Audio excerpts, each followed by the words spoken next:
Hello all, thank you very much for tuning in. If you like what you see, please subscribe. Today we're talking about some of the Carlisle Finch number 34s. That's this engine here, the steam engine, introduced late 1908 when they were still in their nickel phase. So you have this nice nickel boiler here using their classic drivers here, which are cast metal. It's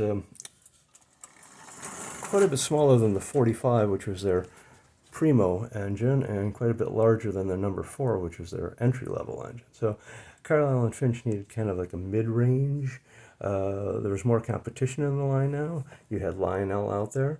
So this is kind of competing with the Lionel number 6, which was $10, where this engine retailed for $12. Their big number 45 was $25, which was really huge money at the time. So this is kind of their mid-range engine. Found fairly successful. Again, this was introduced end of 1908 and then made till the end. They made the nickel boiler here for a couple of years, and then they went to the all-black one here from roughly 1911 to 1916 when they ceased production. You have their basic little motor, which is very basic. Carlisle Finch is, as you can see, tin construction, just soldered together, a few castings, substantial, maybe not quite the word, but they do last and they do run. They're very reliable runners, and they were able to capture the essence of the railroading at the time to a T. We're running on their 2-inch ribbon track. So again, you have 2 ribbons of steel here and the wood ties, which is set into the grooves here. Let's see, come forward. You have a manual reverse back here.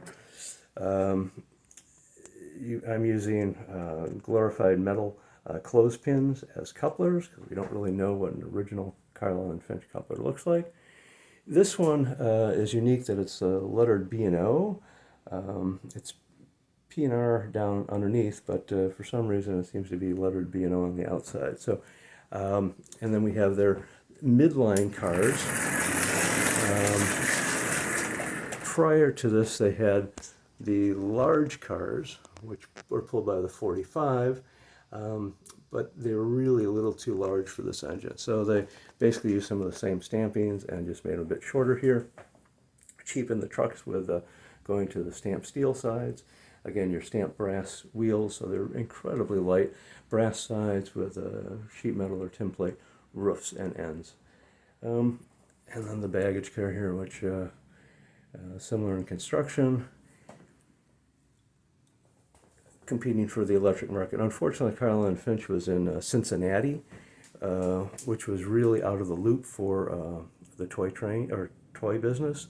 Most everything was based either in New York or Chicago, so they kind of faded from production by 1916 and went into more profitable